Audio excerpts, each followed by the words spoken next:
wabarakatuh. Perkenalkan kami dari kelompok 1. Di sini kami akan membahas tentang struktur pada benih. Yang pertama, perkenalkan nama saya Asana Nadia Simitri. Di sini saya akan menjelaskan tentang struktur benih pada kacang hijau. yang kedua saya Rahmadia. Di sini saya akan menjelaskan struktur benih pada padi. Yang ketiga, perkenalkan nama saya Devi Mujahid Mas. Di sini saya akan membahas tentang struktur pada kelapa sawit. Nama saya Parjipat Pungkas. Saya akan menjelaskan struktur tentang benih cabai. Yang kelima, perkenalkan nama saya Mulyadi. Di sini saya akan menjelaskan struktur benih jagung. Selamat menyaksikan.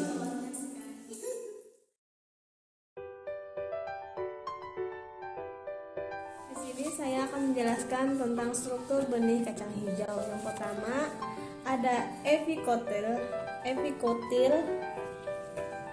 yang terletak di sini adalah batang atas kotilidon yang akan tumbuh menjadi batang dan daun. Selanjutnya ada kotilidon, disebut juga kotil atau daun lembaga, adalah bakal daun yang berbentuk dan melekat pada embrio dengan hipokotil. Selanjutnya radikula ini adalah bakal calon akar yang tumbuh selama masa perkecambahan. Fungsi radikula adalah sebagai bagian tanaman yang akan berkembang menjadi akar tanaman yang selanjutnya akan menjadi penyokong dan penyuplai bahan-bahan makanan untuk diproses pada bagian tanaman yang lainnya. Selanjutnya ada pluma. Pluma adalah bagian dari embrio tumbuhan yang akan berkembang menjadi tunas tanaman. Selanjutnya ada kulit biji atau testa. Kulit biji atau testa merupakan karakter morfologi penting biji kedelai karena menentukan proses fisiologis embrio, sekaligus menjadi penutup dan pelindung embrio. Selanjutnya ada hipokotil. Sini. Hipokotil adalah kependekan dari hipocotyledonous stem, berarti daun di bawah biji. Adalah batang dari kecambah, ditemukan di bawah kotilidon, daun biji, dan di atas radikula.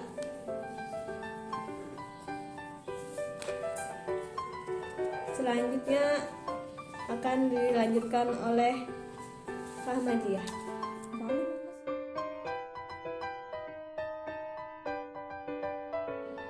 Di sini saya akan menjelaskan tentang struktur benih pada padi. Yang pertama itu apex, merupakan ujung daun pada padi yang berujung lancip dan keras. Yang kedua itu lema, belahan yang kecil pada kepala putik atau tangkai bunga yang sering kita sebut buah padi atau sering disebut masyarakat itu biji padi atau butir atau juga bisa disebut gabah. Yang ketiga itu bekatul atau kulit ari beras, yaitu lapisan yang melindungi beras dan tepatnya di bagian endosperm. Sekilas bekatul mirip dedak dengan warna coklat muda yang hampir senada. Bekatul adalah bagian terluar dari bagian bulir yang terbungkus oleh sekam yang memiliki beberapa lapisan, yaitu lapisan pertama itu perikap, merupakan lapisan tipis yang berserat-serat. Perikap yang mengelilingi beras berciri berserat, ketebalannya beragam menurut varietasnya, itu sekitar 10 cm tebal dinding sel, yaitu perikap sekitar 20 cm ketebalannya tadi. Yang kedua itu Tesla brand layers, itu lapisan kedua. Lapisan ketiga yaitu Hill nuclear tissue. Yang keempat itu kita akan menjelaskan tentang butir biji. Itu butir biji, buah padi atau sehari-harinya kita sebut biji padi atau butir atau juga bisa disebut gabah. Sebenarnya bukan biji melainkan buah padi yang tertutup oleh lema dan palea. Palea sendiri ada bagian penutup yang kecil, sedangkan lema adalah bagian penutup yang besar. Pada varietas tertentu memiliki bulu, yaitu sebagai pelindung dari buah padi itu sendiri. Buah ini terjadi setelah selesai penyerbukan dan pembuahan sehingga membentuk sekam atau kulit gabah, yang dimana lapisannya itu ada lapisan endosperma. Itu dalam botani itu adalah bagian biji tumbuhan yang berbunga yang merupakan hasil dari pembuahan berganda selain embrio. Yang kelima yaitu mata beras. Mata beras atau lembaga merupakan bagian inti atau bisa disebut tunas embrio yang sebagai awal pertumbuhan perkecambahan itu pada bagian ini.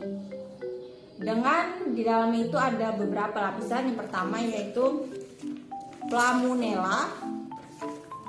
Untuk plamunella adalah bagian dari embrio tumbuhan yang akan berkembang menjadi tunas tanaman. Sedangkan yang kedua itu radicula, adalah bagian besar embrio yang terletak pada bagian dasar dan berfungsi sebagai akar yang akan tumbuh nantinya. Setelah itu lapisan ketiga itu ada scutellum, merupakan daun lembaga dari tumbuhan monokotil yaitu padi itu sendiri. Sekian penjelasan saya. Wassalamualaikum warahmatullahi wabarakatuh. Ya, di sini saya akan membawakan struktur benih buah kelapa sawit. Yang pertama, struktur pertamanya itu adalah sabut. Sabut adalah lapisan terluar. Nah, yang ditunjukkan terluar. Yang kedua adalah cangkang. Cangkang itu sebagai pelindung daging dan inti buah sawit yang berbentuk keras, yang bertekstur keras. Ini. Yang ketiga, daging dan inti buah sawit yaitu yang berwarna putih. Nah, atau yang ini intinya. Sekian.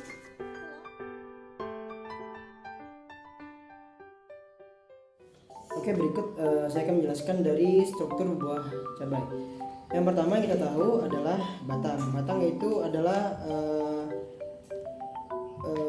batang yang memiliki warna hijau tua dan juga berbentuk sangat keras di bagian luar. Kemudian adalah kulit. Sebagian besar memiliki tidak memiliki rasa, yaitu di bagian buah ini itu terdapat di bagian paling luar di antara daging dan biji. Kemudian daging yang berbentuk ini dapat dilihat. Ini sebagian ini mengandung sedikit air sehingga membuat tekstur daging cabai menjadi renyah atau lunak. Ini adalah lapisan kedua dari kulit. Yang keempat adalah biji. Di cabai terdapat di dalam buah dan menempel di sepanjang plasenta. Warnanya juga beragam, ada yang warna putih dan juga ada yang berwarna putih kekuningan. Kemudian yang terakhir adalah plasenta. Plasenta terdapat di dalam buah cabai sebagai tempat melekatnya biji dan merupakan tempat memproduksi dan menyimpan capsaicin. Ini tujuannya biasanya untuk mengundang rasa pedas dari buah cabai tersebut. Terima kasih.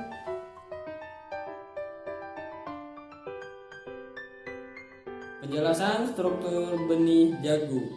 Cotyledon disebut juga kotel atau daun lembaga, adalah bakal daun yang terbentuk dan melekat pada embrio dengan hipokotil. Plumula adalah bagian dari embrio tumbuhan yang akan berkembang menjadi tunas tanaman. Coleoptil adalah selubung yang melindungi batang atau ujung batang.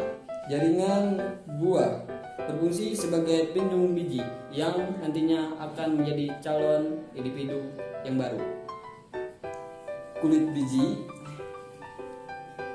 atau testa merupakan karakter morfologi penting bagi kedelai karena menentukan proses fisiologi embrio sekaligus menjadi penutup dan pelindung embrio. Endosperm atau endosperma dalam botani adalah bagian dari biji tumbuhan berbunga yang merupakan hasil dari pembuahan berganda selain embrio. Epikotil adalah batang atas kotyledon yang akan tumbuh menjadi batang daun. Radicula